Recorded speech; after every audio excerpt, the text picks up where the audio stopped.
Hey there, spooky friends, and welcome to another episode of the Scaryish podcast. Woo! I'm Robin Grace. This is Adam Diaz. Hello. And today we're gonna hopefully have a longer episode for you folks. Adam's got a fun topic, and I have an interesting topic.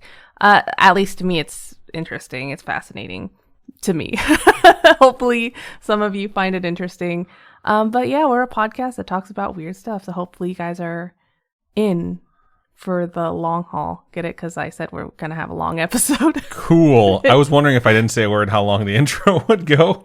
I am excited for this episode. I went into this not knowing a whole lot, just knowing like sort of the basics on the topic. And the more I get into it, I was like, oh yeah, this is cool. I understand why they talk about this dude so often. So I'm going to be covering... there's a song. There's a lot of for things. Him. Yeah, I'm going to be covering Rasputin. Grigory Rasputin is going to be my topic today. Robin, what are you going to be covering? I'm going to be covering the Andes plane disaster, or, it's a plane crash that happened that is pretty crazy. famous, right? Yeah. At this point, I'd say. I think I briefly touched on it in comparison to one of the plane crashes that I've covered in the past, because I've covered a few of them that were about like curses or stuff like that. But we haven't covered that one specifically. We checked. So I am excited to hear about it. But before we get into those, just want to thank everyone that came out in full force for January Patreon push. It was nice to see. Yeah, thank you guys so freaking much. Nice to see the patron numbers get pumped up. And just because January is over doesn't mean you can't join up. We would sincerely appreciate it. Thank you so much to everyone who did. Everyone who's been signed up before January Patreon push. You guys are amazing. We sincerely appreciate it. That said, we do have at the beginning of the month a shout out tier where we say thank you to some folks who are at a tier that's called shout out or above. So we do want to thank Shandon, Ethan, and Carl Olav. You guys are amazing, and we sincerely appreciate the support. So just want to toss that out there to start off this episode. January Patreon push is obviously my favorite time of the year, and it went really well. And I think for this February to kind of like keep things going, not going to like be cramming Patreon down your throat. We're going to try next week and have a topic episode like normal. And then we're also going to have a live story time date to be decided. I think we're probably going to aim for like a Friday because you're off. We won't have to worry about starting it at like 10 p.m. Eastern time. Oh, yeah. But yeah, so we're thinking next Friday, which is, I think, going to be the 10th. I'll have to check a calendar, but I think that's accurate. We're going to try and have a live story time episode. So stay tuned to our social medias for us to confirm that. But yeah, we're going to try and do 2 episodes next week. So fun stuff. But outside of that, Robin, how have you been this last week? Same old, trying to get by, do stuff, living life, I feel like you've been watching a lot of new series lately. Like you have a new series that's like wholesome, that's like Ghostbusters and Sherlock combined. So I started watching Lockwood and Company on Netflix. If you guys haven't seen it yet, it is so... I don't know, fun, I guess. The characters are great. I think the actors are cute. It's like it's a show that has teenagers as the main characters, but they're like running their own ghost hunting business. It's fun. I really like it. Right on. The main character, Lockwood, one of the main characters, he just reminds me of David Tennant, and I think that's why I love it so much, because he just throws off those David Tennant It all vibes. makes sense now. Yeah. And then you also started watching, I think, Me, You, and then your aunt and your cousin started watching... All of Us Are Dead. All of Us Are Dead, They've finally. already seen it, but I've never seen it before. Lots of folks have been telling us to watch that for a minute. Oh, really? We finally got around to it, for sure. But yeah, that's really good. I was enjoying the fact that it kind of just like thumbs its nose at the zombie genre to start, and then it gets like deeper and deeper into like the horror aspects of it. So it's been pretty good so far. Yeah. So check both of those out. If you're looking for recommendations from me, I don't have anything really new going on. I watch a new streamer nowadays during the day named Tangent. He does a lot of Warhammer streams. Interesting. And I don't even play Warhammer. You're just like into Warhammer because Henry Cavill's going to be in the Warhammer. No, I've been watching this dude just because he was streaming something else that I was following. It's like just a different type of game that was in like pre-alpha, and he was streaming it. So I was like, oh, I'll just watch this. He sounds very similar to Seth Rogen. And when I first watched him, I was like, man, he really sounds like Seth Rogen. And I just watched him more, and he's just like super chill. He's very funny, and he's just like relaxing. He doesn't have like huge numbers or anything, but if you're into like Warhammer stuff, he streams it pretty consistently. So check him out. He's pretty cool. I think it's twitch.tv/tangent. So, and who knows, maybe he listens to our show. Wouldn't that be fucking crazy? Probably not though. But yeah, so that's the stuff that's been going on with us. Not a whole lot. This weekend, we're going back to Las Vegas to go to the Pro Bowl because it's going to be in Las Vegas. And we got tickets to go to it. It's going to be a flag football game between Peyton Manning and Eli Manning as coaches. So I'm excited. It'll be cool. I'm excited. It's kind of heartbreaking that I don't think a single Chicago Bear made the Pro Bowl. And the year I'm finally going to the Pro Bowl. So that's a bummer. That sucks. Hey, it's all right. I'll live. But yeah, so fun times. I think you guys are all here for Scaryish stuff, though. So I think Robin's going to be going first. I will let her take it away. All right. So if you're someone that's been with us for a while, you know how much we absolutely love to travel, whether that be by land, air, or sea. We just love to experience things, and it's probably more air and land at this point because we still haven't. I don't think we've done a cruise yet. Yeah, we haven't done a cruise yet. I grew up by the sea. I've been on lots of boats. You've been on lots of boats. You've gone fishing and stuff like that. But I still haven't crossed the cruise thing off my to-do list. But one day, I'm still young. I can still do this. I'm hip. I'm with it. I crossed the cruise off my bucket list back in 5th grade. It was terrible. But we had like a really, really bad boat. Maybe things are different now. I would hope so. I mean? And okay. the bar is really low, so if we wind up taking a cruise, I think it'll be okay. That's so sad. Okay, but that's not important. Anyway, not that what you said is not your important. Your hopes and dreams don't matter. Let me get back to my topic. But my point is, to the whole traveling thing, is that I always have these strange, random thoughts that kind of just pop into my head, like, what if this happened? Or, man, wouldn't it be crazy if I woke up and blah, blah, blah was happening, like whenever I'm on a plane or when we're driving, road trips or anything like that. She also has these random thoughts. It's like, who do you think the first person was to watch a chicken shit an egg and think, I want to eat that? And like just random thing, like, who do you think saw a cow like getting milk and was like, I want to suck on that tit? That's not what I said. Anyway. It's close enough.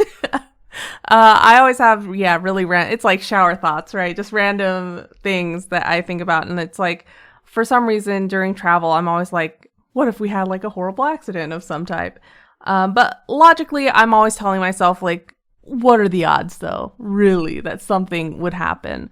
And I know there are people out there who literally will only travel by train instead of plane when it comes to long distances, because they just think that these planes are death traps and they're awful and you never want to get into them. I mean, when you think about it that way, everything's a death trap. I'm sure Adam has like some athlete anecdote or something, like a story of people that were like, I'll never go on a plane. Yeah, there's a famous coach named John Madden. You may have heard of him. The guy who's, responsible for the Madden franchise of football games. He was the Raiders coach back in the 70s. And even when he was an announcer for decades, he refused to travel by plane. He always traveled by bus everywhere he went. And he never got on a plane. Like they always talked about, like, we're going to get him to go on this year. Nah, not fucking once. This dude just had some tricked out buses and went coast to coast every time he needed to. So yeah, for sure. People like that 100% exist. And I mean, you have one bad, scary experience in an airplane. It's kind of hard to blame them. Yeah. Like it's scary for sure. Well, according to 2020 statistics that I found on the interweb, so you can totally trust that data. If you guys don't know, that's sarcasm. I'm just saying this is what I found on the internet. You're more likely to find yourself in a car or motorcycle accident than by train, plane, or cruise. There are so few railway accidents and airplane accidents that it's actually harder to even calculate the odds. There's so many people traveling constantly on planes and trains and things like that every day. So the fact that there are rarely accidents and crashes, things like that in those lines of work, it's really hard to calculate. And cruise ship accidents are even less than that. Really? Cruise ship accidents are so few and far between. It's like supposedly in the last 100 years, only 10 or so cruise ships have sunk. I know one. Titanic? Everyone knows one for sure. Yeah, so in the last 100 years, only around 10. That's crazy. The last 100 years. And some of those didn't even have any passengers on them. Oh, no shit. So they're kind of like, I don't know if that counts, but... Do you think every one of them called their boat unsinkable at some point to thumb their nose at God? I don't think so. I think that was just the Titanic. Oh man, the people that were like, we're making a Titanic replica and we're going to do the same cruise. Like, why would you do that? Have fun at the bottom of the ocean, folks. Okay, so one of these ships that actually crashed or sank, they didn't crash. They didn't run into something and sink. But they sank after there was an explosion at port. So they were parked at port. That fucking sucks. That shouldn't count. This is in 2020. So something at port exploded. And was it the thing that happened in... Was it Lebanon? No. Beirut? Beirut, yeah. Was it the thing that happened in Beirut? I don't think so. Maybe. That video is fucking crazy. Yeah, it's crazy. All those videos of that bomb. So a lot of ships in that port actually got damaged. Sorry, I shouldn't say bomb. That exploded. Stop! So a lot of boats, ships in that port actually got damaged, but this is the only one that sank. So it was kind of a freak accident for this one in 2020. And it actually had no passengers on it, and only 2 crew members died. Wow. So that's still very sad. It's very sad, but like seriously, what are the odds that you would go on to a Titanic-esque cruise ship, right? Very low, apparently. I had no idea. So those people that do get caught in these accidents, though, it's just awful luck. Like that woman on that Southwest Airlines flight whose window broke. You're looking at me like I remember this. No, I wipe all these things from my memories so that I can somehow fly on a plane. Okay, this is a couple of years ago. But yeah, her window broke and her head obviously got sucked out of the window. Is that obvious? Why would that be obvious? I was hoping that she survived this. Yeah, no. Did her body go with, or was it just her head? No, just her head. And she was decapitated. She wasn't decapitated, but I'm pretty sure her neck broke because it like got yanked out the window. That's horrific. Yeah. But that's not a plane crash, right? It's like an accident on a plane. I could just fucking see the plane landing and they're like taking people off the plane that are traumatized. And like, you know, they say like goodbye to you. The pilot's like, technically, folks, the plane did not crash. Oh, no. I don't think they would say that. That's so messed up.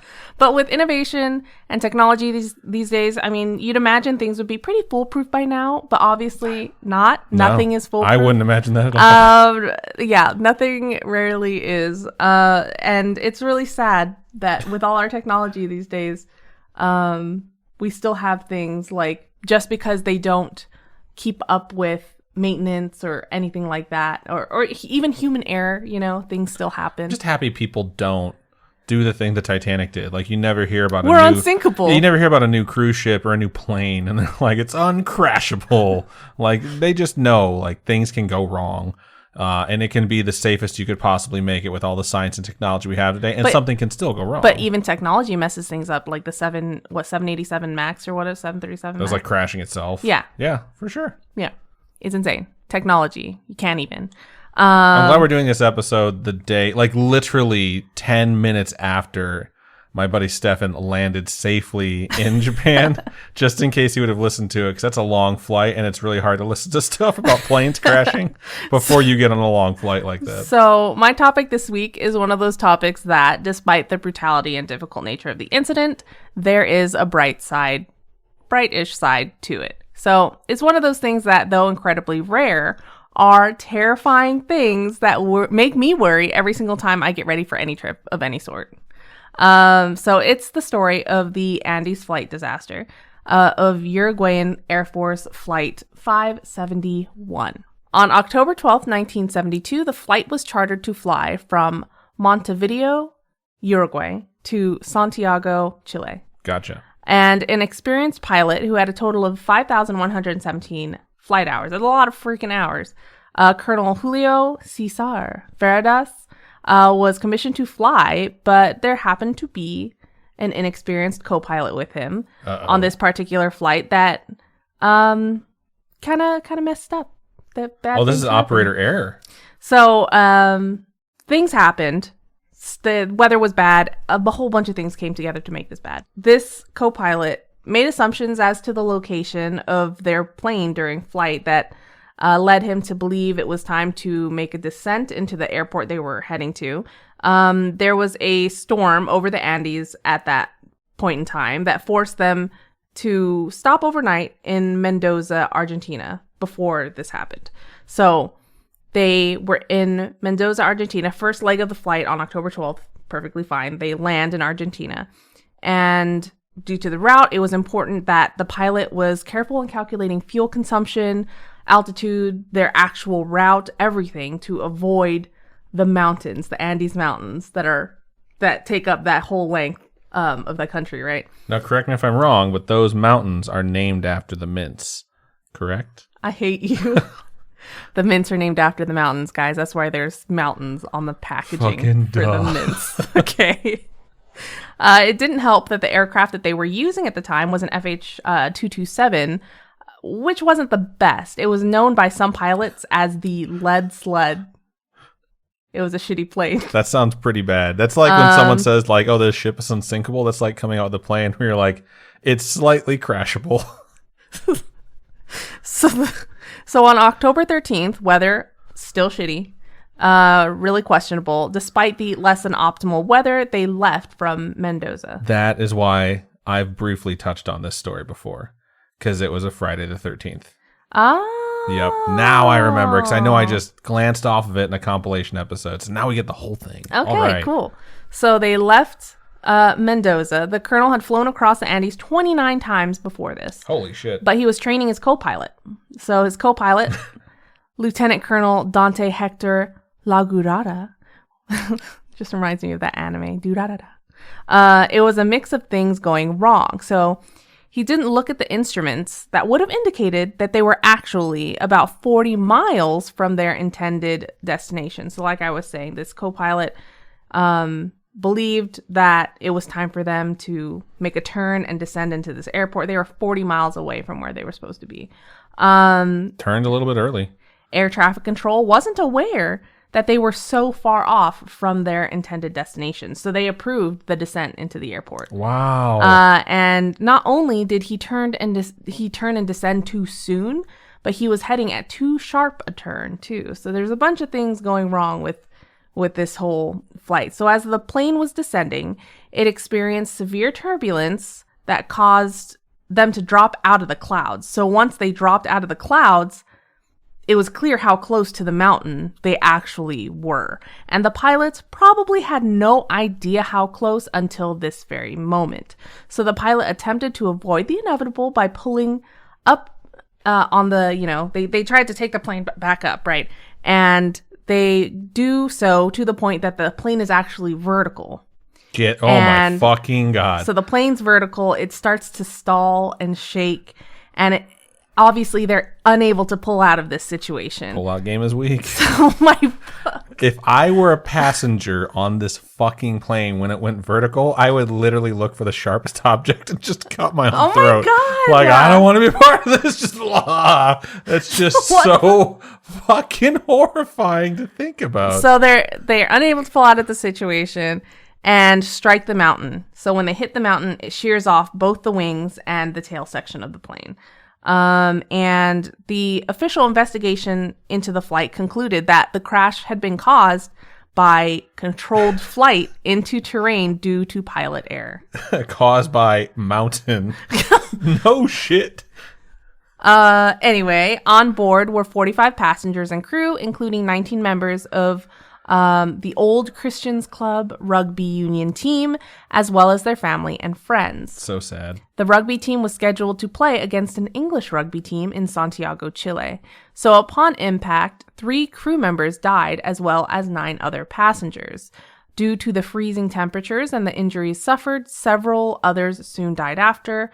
Luckily, for those that did survive the crash, there were 2 medical students on board. Wow. So these students were able to treat wounds, including someone that was in a coma, someone impaled by shrapnel, there were broken bones, etc. I think there was a video that I was watching, and the guy that was in a coma, they had left him outside because they thought he was dead. But because they left him outside... The cold helped? Yes. Wow. And so that saved his brain or something. That's crazy. Those that were left were stranded 3,570 meters high in the remote Andes of far western Argentina. It's like 2 miles high. Yeah, it's like 3,570 times like 3.3 or something. It's close. It's close to 2 miles high. So the surviving passengers attempted to write SOS in lipstick on the roof of the plane, but lacked enough lipstick. Also, you're pretty high. Like, the only person that's going to see the SOS is God. Yeah. Just like shrugs, like, sorry. You have to make sure it's thick enough, and you just can't. It's going to be too thin. You're not going to be able to see it from the sky. Yeah. They made a large cross with the luggages in attempts to, note that, hey, we're down here. But none of their attempts could be seen from above, despite authorities flying over the area several times during the days following. They just couldn't see the white aircraft in the snow. And their search was canceled after 8 days. God. Oh, God. Here we go. So the first week after the crash, those that survived created a shelter out of what remained of the aircraft. They used luggage, seats, and snow to kind of create a wall to close them off from the freezing temperatures. They devised a way to obtain water. It looked like they had a bunch of smart people on board this plane. If you have snow and you're able to find a way where you can get into a position where it's going to be above freezing temperature, like you have water, like you'll be all right there. There's just one other thing you need. Fire? Heat? No, I was going to say, like, you eat and you drink. Oh. Okay, they created makeshift sunglasses to prevent snow blindness, using like the visors and stuff on the plane for the pilots, all that fun stuff. They only had 3 pairs of these makeshift sunglasses to share between all of them. They also created snowshoes. They were pretty smart. They made a bunch of stuff, and it's really impressive everything that they were able to accomplish in their conditions. Many of those that survived had never actually even seen snow before, so the fact that they were able to do all this is really impressive to me. One of the survivors had found a small radio between the seats on the plane and improvised a long antenna using an electrical cable from the plane. So they were actually able to hear news and things like that. So they were actually able to catch the news that their search had been called off. That's fucked up. On the 11th day that they were up there. So they're like, fuck this, So searching through everything that had been available to them, there was very little food to be found. There were 8 chocolate bars, a tin of mussels, 3 small jars of jam, a tin of almonds, a few dates, candied dried plums, and several bottles of wine. I would have... The wine would have gone first, for sure. One of the survivors, Nando Parado, he ate a single chocolate-covered peanut over the span of 3 days. Wow. Imagine that. I choke like a handful down in 5 seconds. She does, too. So 3 days for one chocolate-covered peanut, I can't even. There was no vegetation or animals to be found on the mountain. It's a snow-covered mountain. There's nothing for them to hunt or forage. Their food ran out after a week. So, they had freaking chocolate bars and stuff. There's no way. There were 29 people. There's no way they would have been able to survive for very long off of all that stuff. They started to try eating parts of the plane. So they would start eating the cotton from the seats or the leather, things like that. Leather makes sense for sure. But it just made them sick. Obviously, you're not supposed to eat those things. And it just came down to what would be best for their survival. And so that option was to consume those that had died to stave off starvation and death. And sometimes you got to do what you got to do, right? This chalks up into that category 100%. Yeah. So one of the survivors, Roberto Canessa, said that what they resorted to in order to, he said this about what they resorted to in order for them to survive. So, quote, "For a long time, we agonized. I went out in the snow and prayed to God for guidance. Without his consent, I felt I would be violating the memory of my friends, that I would be stealing their souls. We wondered whether we were going mad even to contemplate such a thing." End quote. And he said a lot about it. They had a whole press conference about it. And obviously a lot of interviews since, but they didn't take it lightly. They weren't just like, we're going to do this. They all thought about it and they waited for as long as they possibly could. Right. And then you get to the point where you're starving. You're like, we're going to die. I just want to say this to anyone who listens to the show and all my friends and family. If we're ever in a situation like this and I die at the beginning, you're 100% allowed to eat me. My only request is start with the ass. No. Hashtag eat ass. This is where they started in this. Did they start at the ass? Yeah. I knew it. I don't know why. That's just what happened. They probably thought about it and weren't sure where to start. And someone was wearing like exercise pants that said juicy on the butt. Oh my God. They're like, yep, probably start there. 1970s. I don't think that existed yet. Certain members protected the bodies of their family to prevent them from being eaten. Some viewed the action of what they were doing as kind of like a holy communion of sorts, like, you know, the blood and body of Jesus Christ type thing. Except literal. Yeah. Whatever they needed to do to make it palatable to survive, they did, you know, and I don't blame them for it. I don't think I would have survived. I would have died so quick. I'm a little freaking fatty and I love food. And I am built to starve. So I would have been like, you guys go first.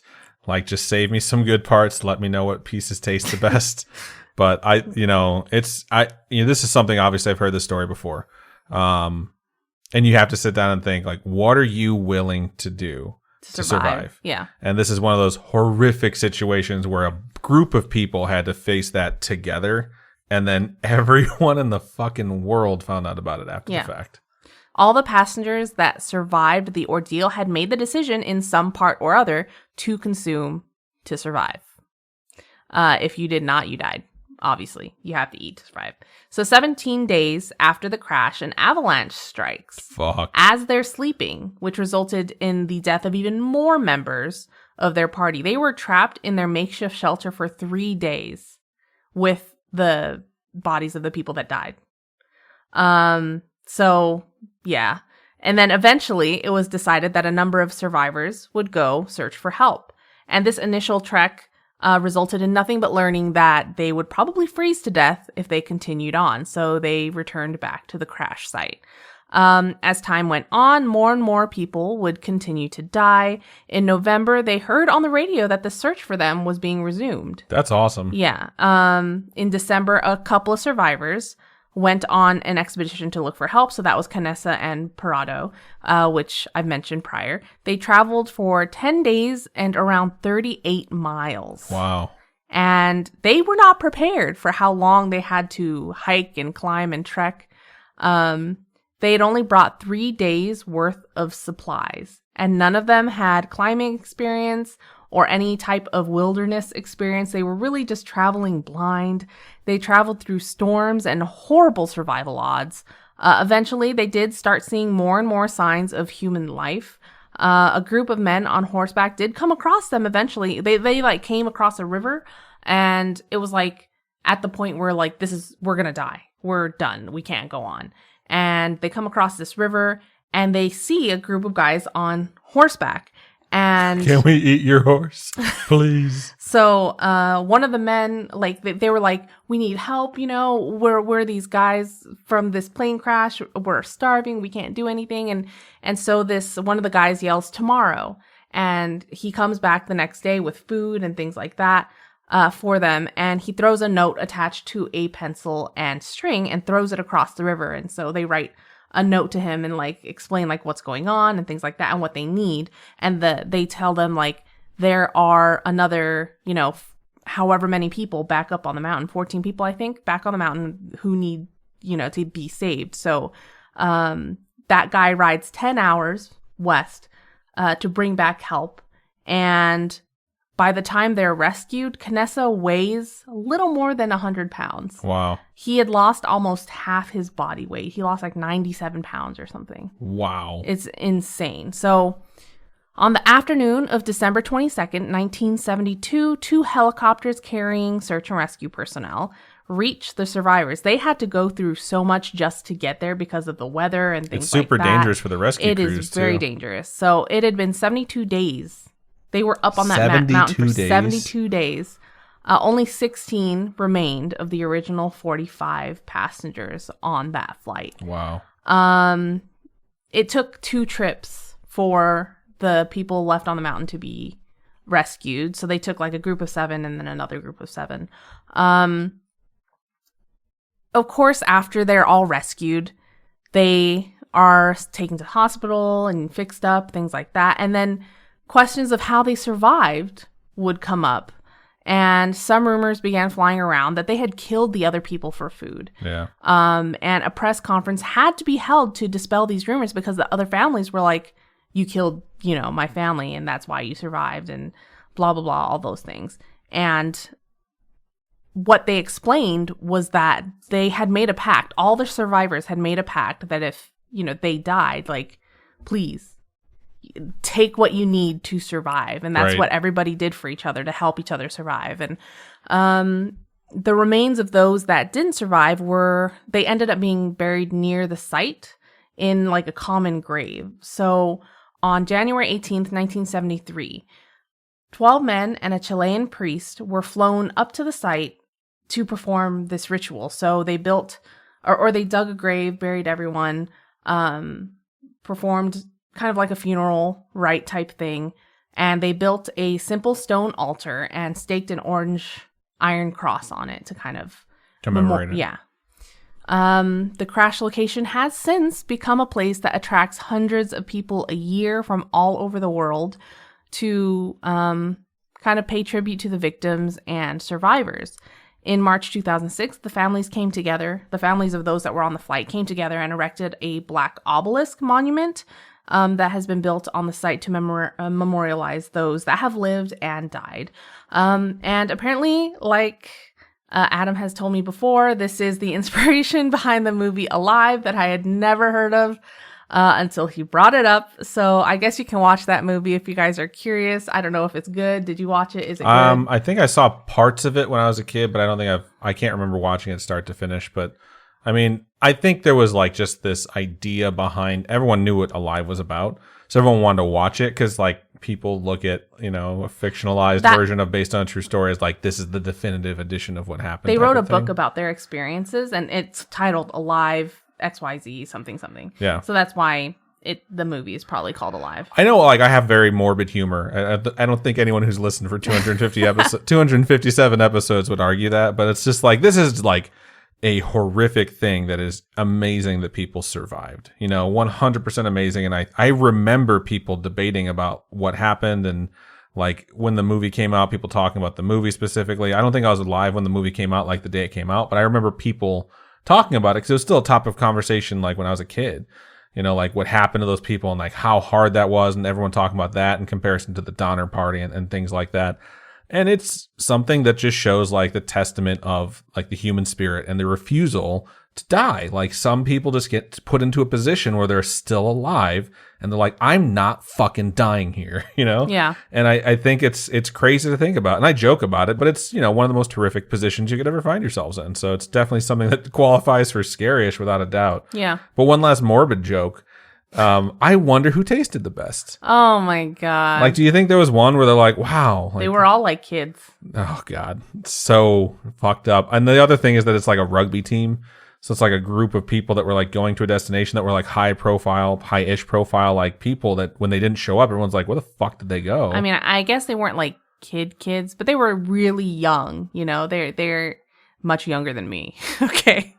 And I'm at the age where I'm like, you're 20 years old, you're a kid or something. Yeah, I understand what you mean. Okay. But I hate getting old.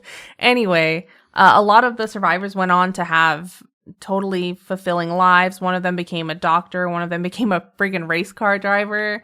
They had families, and I just think it's crazy to see how you heal from something so traumatic. Yeah. And yeah, I think it's fascinating. Definitely Scaryish. Not something I want to find myself in. Yeah. I never want to find myself 100%. In that situation. I think it's always interesting when especially for stories like this, where I think a lot of people can be grossed out by it, and a lot of people can think like that's horrible or that's tragic. And for me in particular, when I hear stories like this, I get inspired by it. I'm just like, it's amazing anyone survived that, Yeah. 100%. So good story. You did it really like solid justice and great details. I had no idea that plane went vertical. That's fucking horrifying. That was by far the worst part of listening to that for me. So, but that's the worst part of it for you. 100%. That is just like not the. I would literally survival. No, worry that I would die of fright from just being vertical in plane, and knowing like we're gonna die. Like just thinking like, there's no way we're not going to crash into this mountain if this is the angle the fucking plane is pointing.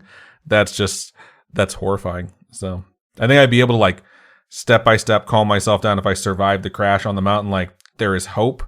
I can hear that they're looking for us. Like, hearing that they stopped the search, that would have been soul crushing for me. But yeah, that was the one spot when I'm just like, oh my God, no. Fast forward. Skip forward 15 seconds. So right on.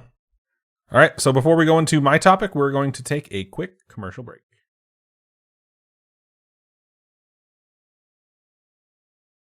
And we are back. So this week, I really wasn't quite sure what I wanted to cover. Sometimes you just have weeks where you're just like, I don't even know, man. And you go into the episode topic list and you're like, yeah, I could do these, I could do these, I could do these.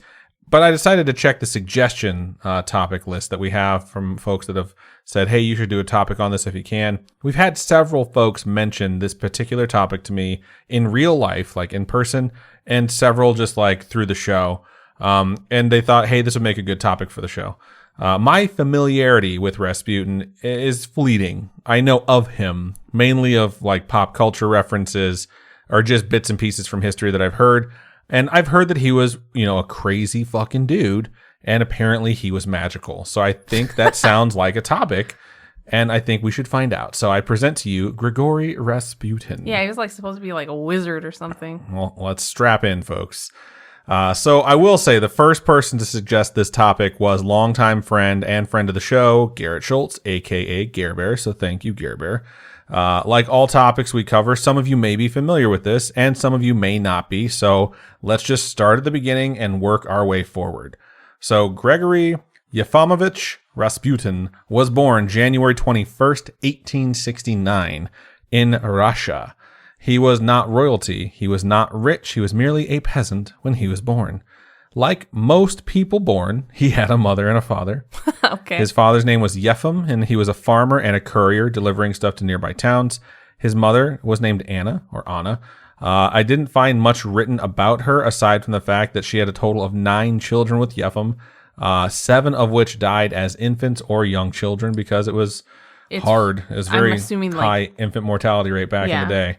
So, especially in this location. Aside from that, not much is known about her, and realistically, there's not a whole lot known about Rasputin's life as a child. Records are very hard to come by at that time period and in that location, but some historians believe that he was a bit unruly as a youngster, which sort of fits the narrative. He got into fights, he was drinking, he was stealing shit and being assholes to authority and cops in particular. It's something that you can see with someone who just basically has a problem with authority figures in general. It's recorded that he and his sister, whose name I'm going to try and get right here, Theodosia, were close in some measure, but folks aren't sure of the details aside from the fact that Rasputin was the godfather to her children. So probably because they're, the only surviving children from their parents, they were close by necessity or by default, but he was chosen as her godfather, and that's not always necessarily going to be someone that's like your brother. Could be a cousin, could be a friend. Not sure how it was working back in the 1880s, I think was the time she wound up having her kids, but it's still a nice thing to do. He wasn't one of the folks from the 1800s who decided to stay where they were born and raised and just live and die there. There's a lot of folks who just decided like, hey, there's a place that has everything I need and it's right where I was born. There's no point in even leaving. That was not him. By the time he was 17 years old, he was already traveling to towns that were a couple hundred miles away from his home, which is a substantial number of miles considering that there's like no automobiles. Yeah, there's no way. Yeah, he winds up in a place called Abalak when he's 17 years old. I don't think I pronounced that correctly, and I do apologize. And when he's in Abalak, he's still around 1,700 miles away from St. Petersburg, which was the capital of the Russian Empire for like 250 years before it got switched back to Moscow. That I think Lenin was the one who switched it back to Moscow. But at the time, he's pretty far removed from the big important stuff happening in the country. And he's just, some dude who decides to go to another town. And while he's there, he meets a girl. He courts her for like 7 or 8 months. He winds up getting married in 1887, in February, I think, of 1887, just after turning 18. This could be the end of this person's story. But obviously, we all know the name Rasputin, or most of us do. So clearly, he didn't just get married at 18 and live a happy life. His wife, whose name was Paskovia, had 7 of his children. Only 3 of his children survived past infancy. After 10 years of sort of making children and finding a life, Rasputin decided he wanted to go on a pilgrimage. He said, let's see what this religion thing is all about. Well, he's 28 years old. He's going to just go ahead and go somewhere else and learn about religion. It was either that or the fact that he was being brought up on charges for a bunch of shit he stole, including horses. Oh my God. And he was trying to avoid actually being punished for it. And he's using his pilgrimage as a way to escape. There's a bunch of theories actually about why he went on his pilgrimage, but a lot of written after the fact by people who like were followers of Rasputin. And usually you can tell who was followers of Rasputin because one, it's written after his death, but before historians really started getting involved. And two, it's usually like kind of worshiping him in some weird, creepy way. Like, oh, he decided, like he was called by God, or he saw a vision of Jesus, or he got his wizard the Virgin Mary. Yeah, he got his letter from Hogwarts 18 years late. But he decided that he was going to head out at 28 years old and reinvent himself, which conveniently meant leaving his wife and children behind. So he winds up in a monastery, like hundreds of miles away, and he's there for several months before he, picks up and he decides to go home. He's learned all that God has to offer, and he's good. Midlife crisis is over, right? I mean, he's 28, so it's 1897 by the time he gets home. So this is technically more like a 3/4 life crisis based off the life expectancy. Oh, yeah. But he gets it out of his system. He comes home. But when he gets there, he looks like shit. People are like, damn, like he did not take care of himself. He is unkempt and tattered, and he's just skin and bones. And he acts differently, too. He's not the normal Rasputin they came to know. He's also refusing to eat meat or drink alcohol. And he prays all the time. Like out in the streets, he'll pray. He'll like sing songs or just shout randomly. So he kind of seems like a crazy person for like what that means. And that becomes his new gig. He's officially the wandering holy man. He'll leave home for months or even years at a time and just go from place to place, praying and singing and yelling at people and gathering followers because he's kind of charismatic. And the legends say he may have even gone as far as Greece in his wandering, but I find that kind of hard to believe because Greece is really fucking far. Like, even if you owned a car and you're born where he was, it'd be hard to make it to Greece. But there's a mountain in Greece that's like the center of Eastern Orthodox Christianity, and it's kind of where they like to make their pilgrimages to, which is why people think that he actually made it there. There's no definitive proof on that. It's just something that he probably told people because he told people a lot of shit. So when he winds up going home, though, he decides, I have folks around here that, are following what I'm preaching, and I'm going to build a chapel. But he's also still living at his dad's house. So he builds a chapel in a portion of his dad's home, which is kind of crazy. He's like in his 30s at this point. He's still living at home. He's like, Dad, I'm going to use the basement and build a chapel, okay? Me and my friends are going to hang out down there, bring some Mountain Dew. It's like typical person in this generation, go back to live with your parents. It's just so, like, can you imagine the conversation his parents had? Like, oh, babe, I know he's making his own path and everything, but Rasputin is like not hanging out with his wife and kids, and we have to take care of them when he leaves town. He's still like trying to start a religion in his 30s, and now he has his friends coming over to pray all the time. Like, we really need to talk to him about getting a fucking job. But he did have followers, and they would come over and pray and sing. And it started to piss off the local church and the local priest because it's not the things that they were normally doing. And no one knew the songs they were singing. They weren't singing hymns. They were singing random shit that Rasputin was coming up with. And Rasputin had added in parts of the ceremony of worship that weren't part of the normal ceremony of worship, including all the female members that were there to worship with him, giving him a bath. And then, of course, the self-flagellation, which we talked about last episode, which is like simulating the wounds that Jesus suffered during the crucifixion. And then, of course, after that part, the orgies. Like, obviously, there was going to be orgies. Why not?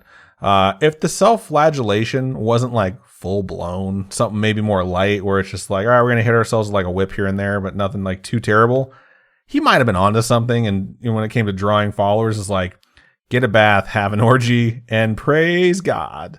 So that's sort of going on, and people are getting pissed about it, but he starts traveling more and more. And as time goes on, more people start following Rasputin. When he travels, he goes to places, and a lot of people have heard of him before he gets there. He's not the vagabond prayer dude shouting stuff at people in the streets anymore. He's a legit holy man. It is crazy the people throughout history who happen to have like this level of charisma, even though in this day and age, or maybe not even in this day and age, that it just sounds absolutely insane to some people. And then some people are like, I don't know what you're talking about, guy. Like, that guy is on it. This guy had to have been very charming, and he had to have had a big dick. I mean, I'm just saying, Dude. like, this guy had a hog on him. You fucking know he did. Ew. There's fucking no way he didn't. He's not going from town to town starting orgies, and people are, like, talking about how awesome they are. Otherwise, like, it's 100% not confirmed, but it's just my headcanon is Rasputin was hung like fucking horse, okay? Stop. So he's gained this reputation as a holy man, and as he starts going to bigger and better cities, he starts gaining more followers and a little bit more power for the first time in his life.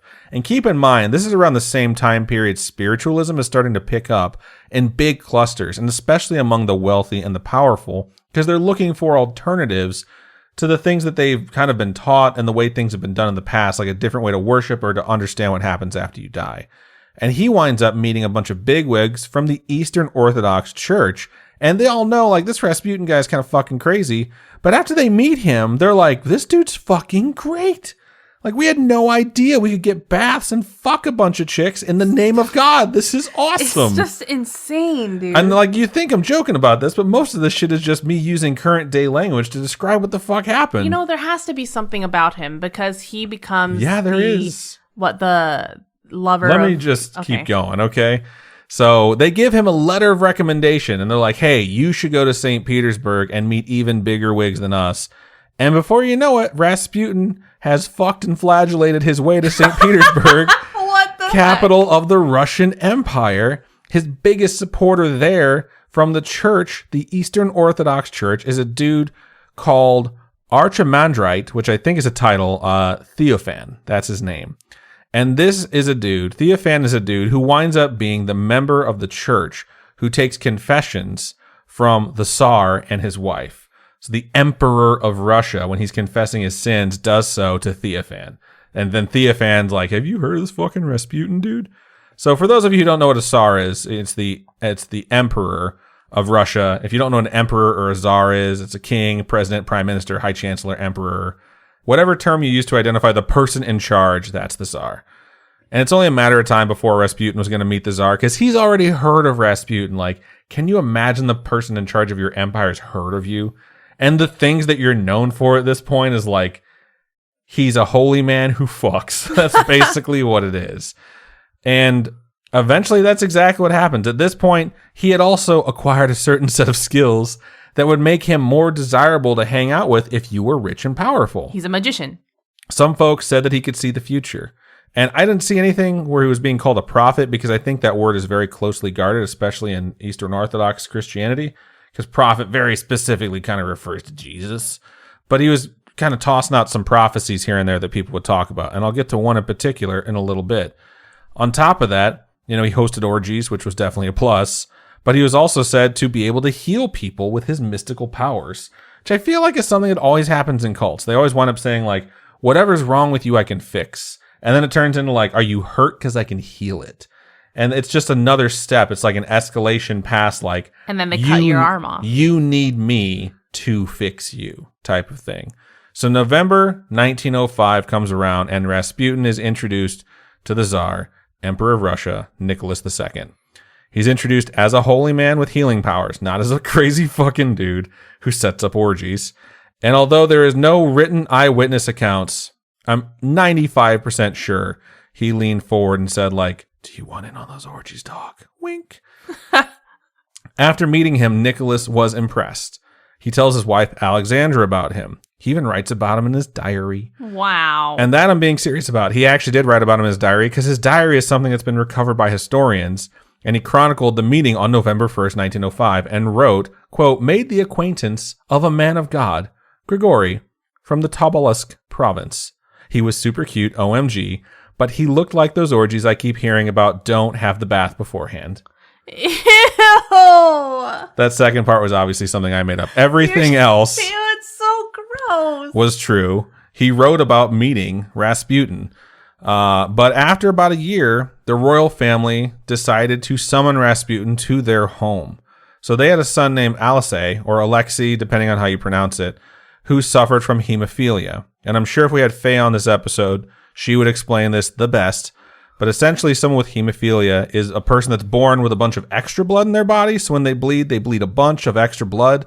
but then their body makes extra blood to replace the blood they bled, so it doesn't clot as easily. But you super weird. bruise like so easily. It's like a level 1 character basically with way too many hit points. It doesn't make any sense. So seriously though, like that's obviously not the description. It's someone who doesn't clot properly, and because of that, it leads to a ton of problems like bleeding a lot and bruising a lot, having a lot of different pains in your body, swelling. It's just something that affects you entirely, and it's very, very not good. The medical professionals of the time with the royal family were doing as much as they could. But it's the early 1900s. They have a very limited amount of information and not a lot of arrows in their quiver to combat this very complex disorder. And then in 1907, Alice is bleeding a lot and they cannot get it to stop. And this is the moment where they're like, all right, bring in Rasputin. So they bring in this holy healing man from the East and say, hey, pray for our son and fix him with your healing powers. To which Rasputin replies, bet. And he prays for the health of Alice and dismisses the doctors. He stops their treatments and probably waggles his fingers like, woo, and tells the kid, you know, everything's going to be okay. And he makes some cool sound effects. And guess what? The bleeding stops. Alice's bleeding stops. And the royal family decides this dude is the real deal. He is magical and he has healed their son. No cap. No cap. I love it. So about his healing powers, this is one of the most documented healings that he performed on Alexei, and it was quite well known that the symptoms did go away, not entirely, but enough where it was considered miraculous. And he also tosses out a prophecy as he's spending more time with the royal family, and he tells them that as long as he's with them, they will be protected. There's a couple different versions of this prophecy. One of them is that, like, if he's around, they're protected by God. The other, some sources say that as long as the royal family and him are together, they can't die, which kind of feeds into one of the other rumors is that Rasputin's immortal. It's hard to tell for sure because the dude was knee-deep pussy at the time, so I'm sure it's hard to hear him during the orgies. Oh my god. But realistically, he's telling the fucking royal family all these crazy things about like they basically need to keep him around, but he's going to come and go as much as he pleases. And he becomes the go-to holy man / healer for the royal family. And Alexandra is convinced Rasputin will keep her son alive. And Rasputin gains fame and followers all fucking over because of this. Everyone knows his name. Everyone knows what he can do. They pass on the message of his powers. And as long as Alice is still alive, it's basically proof that he is completely what he says he is. He can heal. And Rasputin doesn't stay in St. Petersburg permanently. He travels back home on occasion too. And despite the fact that he's out there becoming famous, having these fucking orgies, I know I keep bringing it up, but it's legit. His wife is 100% dedicated to him the whole time. What? So I'm going to stay here with our kids. I'm going to raise them. He has a lineage that you can fucking follow to this day. In 1912, Alice is on a carriage ride that gets really, really rough and he gets hurt during it and he winds up developing a hemorrhage in his thigh / groin area. And it gets really, really bad really quick. And the doctors are trying to help and he develops a severe fever and winds up becoming delirious from it. And they're convinced he's going to die. And Alexandra sends Rasputin a telegram and tells him what is happening and asks him to pray for Alice to save him. And Rasputin replies right away. He doesn't leave her on red because he's a gentleman. No he ghosting. Says, yo, dog. Oh, my God. Talk to God. He heard your prayers. He saw your tears. He said the little dude is going to be just fine. Don't let the doctors mess with him, though. And then, 2 days later, Alice's bleeding completely stops. One of the doctors that had been present the whole time stated, this is an actual quote, quote, the recovery was wholly inexplicable from a medical point of view, end quote. The shit is fucking crazy. Now everyone thinks this dude is 100% legit, aside from the doctors. And since he's famous and powerful, at this point, people's speculation just ramps the fuck up. And if you're thinking like, what are they speculating about? Well, plenty of stuff. One of the things Robin has already mentioned. One, is he fucking the queen? Is he like seducing the entire royal family because he's known to do that? If he's immortal, can he be killed? Is he actually controlling Nicholas and ruling the country in secret? Does he actually have magical healing powers? You name it, people started talking about it. And there was quite a bit of unrest in Russia in the 1910s. There was quite a bit of unrest pretty much everywhere in the 1910s, and it didn't bode well for anyone in a position of power, especially in Russia.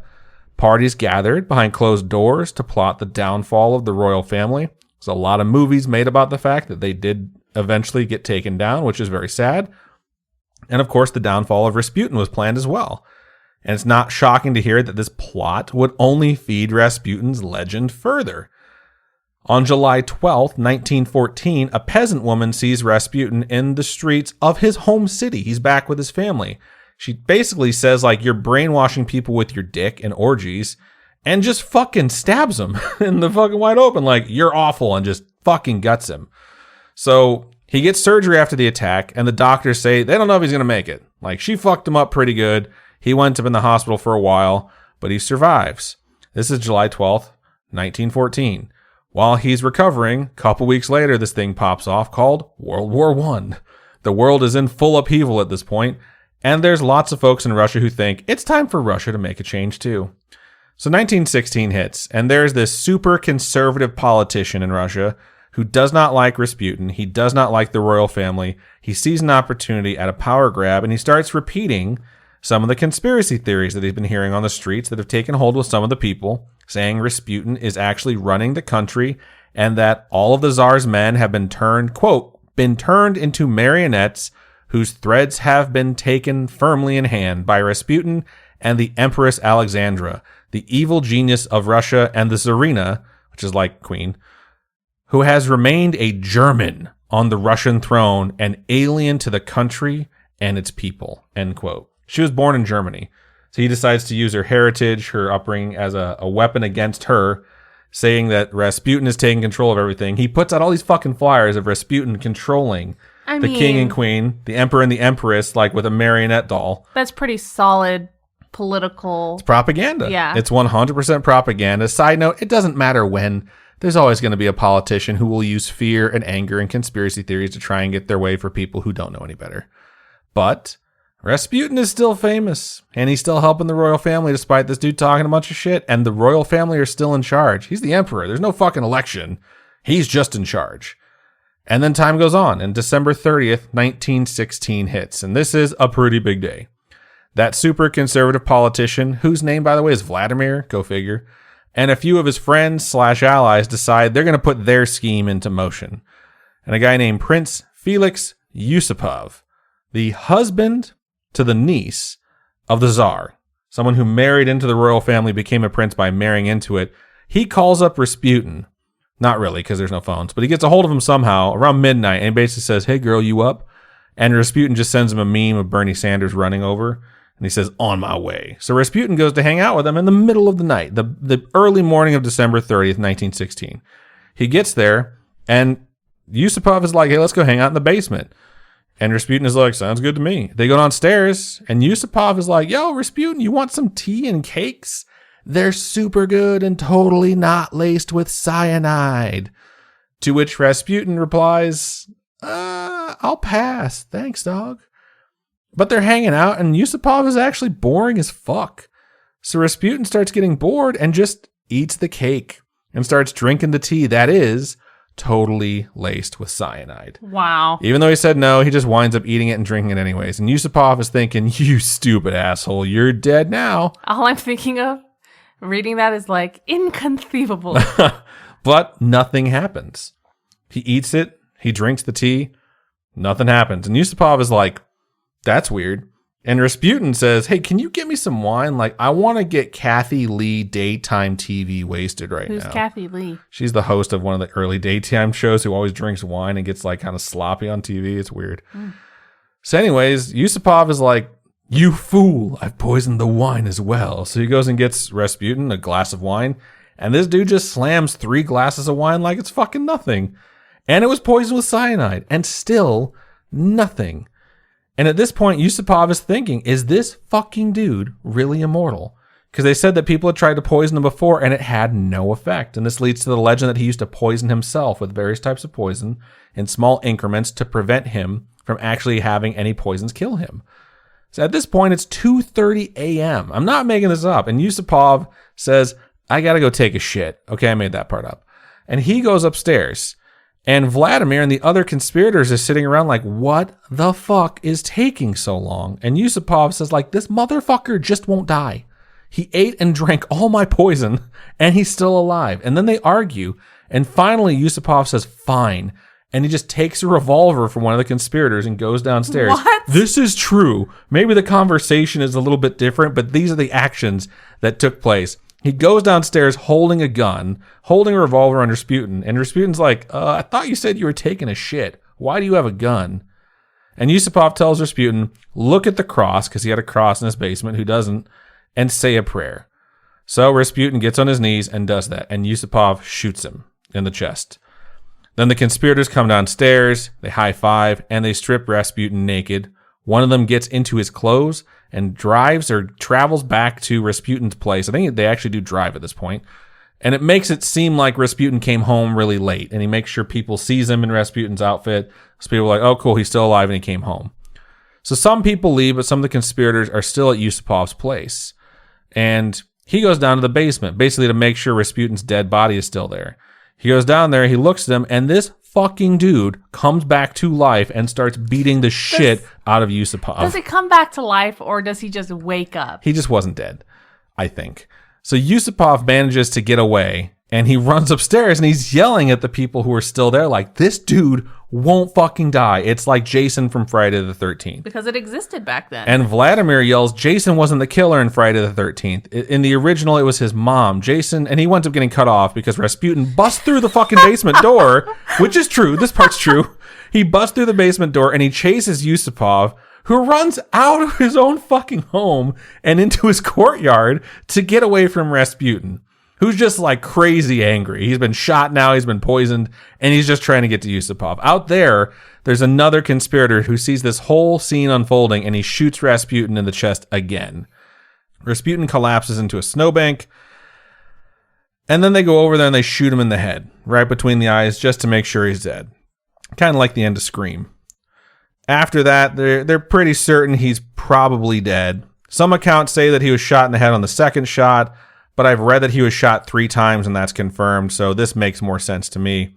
Also, I was joking about Vladimir being there. I just need to make my Friday the 13th joke, but there were some conspirators that were still there when this pops off. Those conspirators at that point pack up Rasputin. They drive to Malaya Nevka River and they dump his body off of a bridge. The word of Rasputin's assassination spreads quickly before they even find his body, and some folks start to claim right away that they saw a naked man crawl out of that specific river before being taken in by some people. And they picked the river he was dumped at, even though they don't know where his body was dumped. So this has fed into Rasputin's legend, is that he came back to life. But this appears to be a rumor made up just to perpetuate his legend, because it's not confirmed. What is confirmed is that it clearly rattled the conspirators when they heard this. They're like, did that fucking dude come back to life? Because the police wound up having to go there and drag the river he was dumped in, but it had already frozen solid by like midday the next day because it's December 30th in Russia in the middle of the winter. So they had to wait several days for it to thaw. On a warm day, they dragged the river and they did find his body, and he was indeed still dead. So he clearly wasn't immortal. And that is where the story of Rasputin kind of ends. Little do we know, they've taken him and tried to reanimate him. Maybe. But was he even mystical at all? Like, if you want to look back on this, remember how I said he sent away the doctors and he's like, I'm just going to pray on this, talk to God, and this kid's going to get better. That did happen.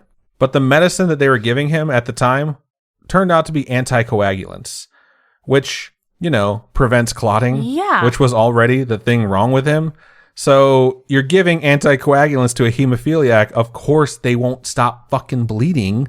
So he may not have been as mystical as was believed, but in fact, he was just lucky and saved Alexei's life by simply sending away the doctors, giving him the wrong fucking medicine. And it's entirely possible that this dude just got lucky for a while before his luck ran out. Like when he telegrammed the queen and was like, don't let the doctors fuck with him. She probably told the doctors to stop giving him whatever medicine or treatments they were doing, and he got better.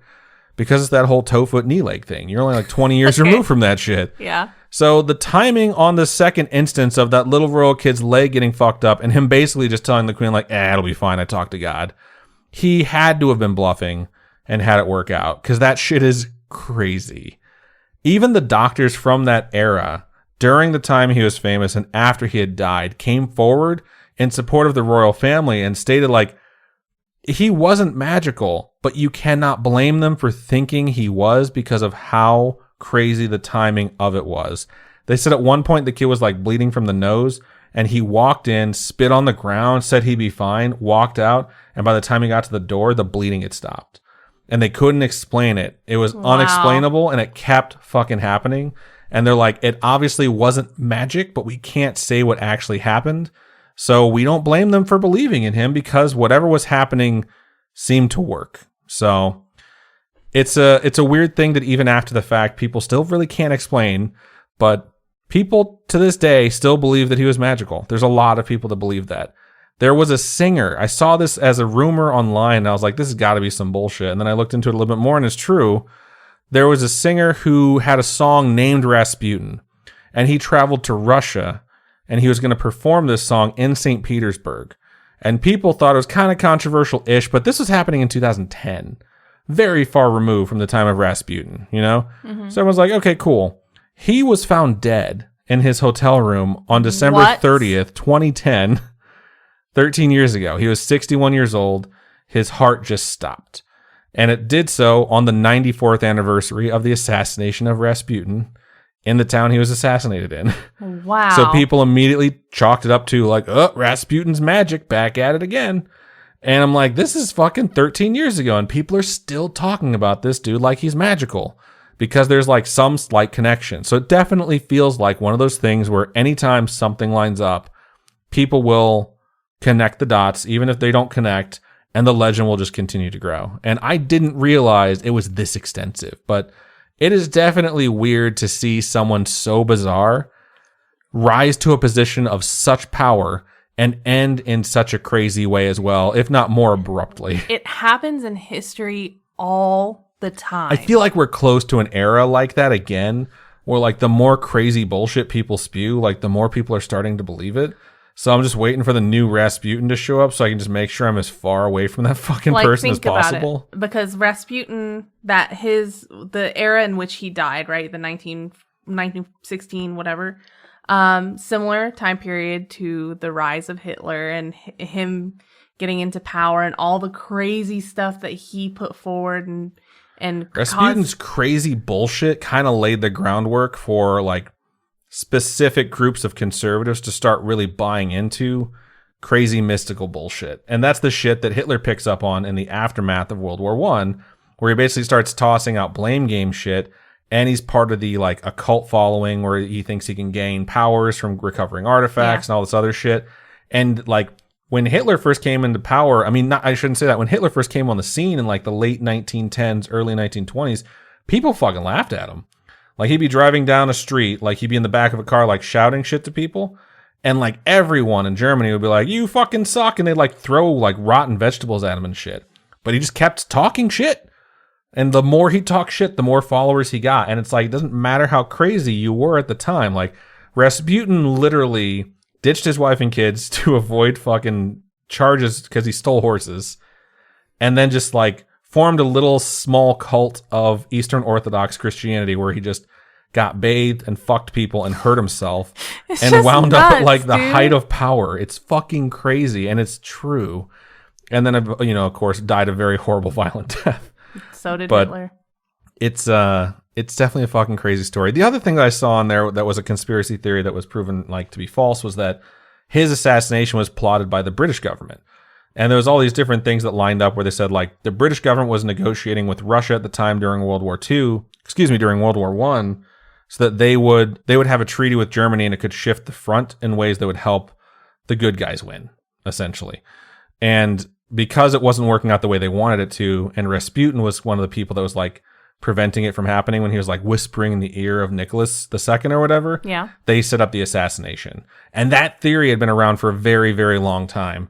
And then at some point, the SIS, the like special operations unit for the British people, the people that James Bond works for, they released MI6. They released records from World War I operations, and there was nothing there about that. And they're like, wow. We never did that. Like, it never happened, and there's no record of it ever happening, and we would have fucking kept a record of that. 'Cause at some point, like, certain things like that come out, like World War II, like the Enigma thing where it came out, like, we cracked the Germans' code, and that's how we wound up winning World War II. Like, that's not something you would ever think you would release, like, 10, 15 years after World War II ended, but enough time went by, and everyone's like, oh yeah, Alan Turing saved the fucking world. And then we castrated him chemically because he was gay. Sorry about that. Like, it takes a long time for those things to start coming out, and by the time the World War I records came out, they're like, nah, we didn't kill Rasputin, but that dude was fucking crazy. So there's so many conspiracy theories surrounding Rasputin. It's fucking nuts. I could talk for another 30 minutes on them, but I think we covered the core of the story pretty well. So, and you guys got your extra long episode like Robin promised, your Rasputin dong-sized episode. Oh my God. I want to see The King's Man. We haven't seen that yet. It's got Ray Fiennes. It's got Rhys Ifans. I think that's his name. The guy that plays the lizard in Amazing Spider-Man. He's Rasputin. And I think Rasputin's not the main bad guy, but if he is, like, it would totally make sense. All right. So I definitely want to check that out because it could be good. But cool. Yeah, that, my spooky friends, is the story of Rasputin. Nice. Hope you enjoyed it. I was like, my last 2 pages I was typing, I was like, this shit's fucking crazy. Like, there is no way this dude got shot and then fucking came back to life and went after these people like a horror movie. Apparently it was. That's their version of the story. Like, they're like, this is how we killed Rasputin. So. Nice. Crazy stuff. But yeah, that's everything we're going to have for episode 257. If you folks would like to send us your story, it can be about anything paranormal, supernatural, spiritual, coincidental, extraterrestrial, or true crime in nature. Feel free to email storytime@scaryish.com or go to our website, scaryish.com, click on contact us, fill out that form, and it comes directly to us, or hit us up on any of our social medias. Facebook is facebook.com/scarishpodcast. Twitter is @scarishpod, and Instagram is @scarishpodcast. Robin, for folks who would like to donate, how can they do so? You can go to patreon.com/scarishpodcast. Those are monthly donations. Tiers start at $1. I'm going to be putting up a poll here this week. For topics for next episode. I like it. I was thinking the same thing earlier tonight. Nice. Maybe you can draft it. Yeah, maybe I can do it for you. Robin's going to put it up. Mm-hmm. So you can check that out. If you're not into the monthly subscription type thing, you can go to coffeeko-fi.com/scaryish podcast. And those are one-time donations. All your donations really help us kind of keep going and help us pay for all the back end fees and things like that. You never know when like a trademark dispute's going to pop up or something. We need to spend money out of nowhere. Yeah. So fun stuff. But either way, we sincerely appreciate everyone who supports us and donates to us. It's amazing. Anyone who just listens in general, we still can't believe people listen to the show. It's kind of mind boggling when we look at numbers. We're like, man, people actually like this show. It's crazy. So thank you so much to everyone who listens and supports and donates. You folks are all amazing, and we really couldn't do it without you. Yeah, thank you so much. That's about everything we have. So, Robin, go ahead and sign us out. Keep on creeping on, and we'll talk to you guys next week. Bye-bye.